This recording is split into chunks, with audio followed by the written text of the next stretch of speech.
जिउँदो हुँदा कसैले वास्ता गर्दैन, मनको कथा कसैले सुन्न चाहँदैन। सङ्घर्षका पानाहरू आफै पल्टाइन्छ, चुपचाप दुःख सहेर पनि मुस्कुराइन्छ। तर जब सास रोकिन्छ, जब शरीर शून्य हुन्छ, त्यसपछि मात्र सबैलाई सम्झनाको भारी बोक्न मन लाग्छ। त्यसपछि मात्र आँखाबाट आँसु झार्न मन लाग्छ। जसलाई बोलाउँदा नसुन्ने कान हुन्छ, त्यही नाम पुकारेर रुँदा के अर्थ?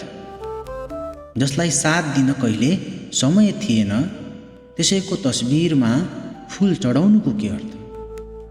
माया गर्नु छ भने जिउँदो हुँदा गर। सुनिनु पर्ने शब्द ताजै ओठबाट सुनाइदेऊ।